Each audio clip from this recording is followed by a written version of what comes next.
नमस्ते सब लोगों को। आज हम नेपाल का जियोपॉलिटिकल स्ट्रैटेजी के बारे में बात करेंगे। दो बड़े देशों इंडिया और चाइना के बीच में नेपाल को बहुत सोच समझकर चलना पड़ता है और अब यूएस भी आ गया है जिससे और भी मुश्किल हो गया है। तो नेपाल इन पावरफुल कंट्रीज के साथ कैसे डील करता है, चलो समझते हैं। पहले थोड़ा ज्योग्राफी और हिस्ट्री। नेपाल का इंडिया और चाइना दोनों के साथ बहुत पुराना रिश्ता है, हिस्टोरिकल, कल्चरल और economic. Nepal one China policy को सपोर्ट करता है, लेकिन इंडिया के साथ भी ट्रेड, ओपन बॉर्डर और कल्चरल एक्सचेंज के थ्रू स्ट्रॉन्ग लिंक्स रखता है। अब चाइना की बात करते हैं। चाइना नेपाल को अपने बेल्ट एंड रोड इनिशिएटिव या BRI के लिए इंपॉर्टेंट मानता है और तिब्बत को प्रोटेक्ट करने के लिए एक बफर जोन की तरह भी। US backed millennium challenge corporation की वजह से BRI प्रोजेक्ट्स में कुछ प्रॉब्लम्स आई। फिर भी चाइना नेपाल के इंफ्रास्ट्रक्चर में इन्वेस्ट कर रहा है ताकि यूएस और इंडिया के इन्फ्लुएंस को कम कर सके। दूसरी तरफ इंडिया का नेपाल में हमेशा से ही काफी इन्फ्लुएंस रहा है, शेयर्ड बॉर्डर और इकोनॉमिक कोऑपरेशन की वजह से।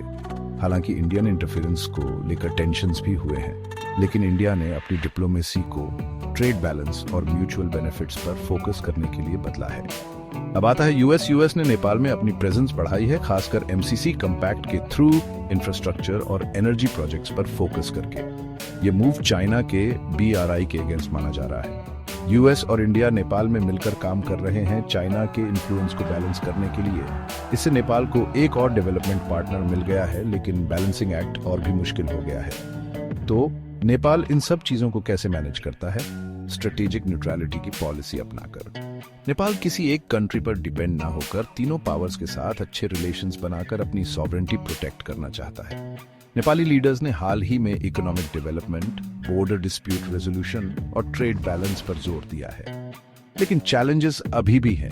इंडिया, चाइना और यूएस के साथ बैलेंस बनाना आसान नहीं है। नेपाल की सक्सेस इस बात पर डिपेंड करेगी कि वो अपने स्ट्रेटेजिक लोकेशन का यूज नेशनल इंटरेस्ट्स और इकोनॉमिक अपॉर्चुनिटीज के लिए कैसे करता है। लोन्स की जगह ग्रांट्स को प्रायोरिटाइज करना और छोटे इंपैक्टफुल प्रोजेक्ट्स पर फोकस करना डेट मैनेज करने और सस्टेनेबल डेवलपमेंट में हेल्प कर सकता है।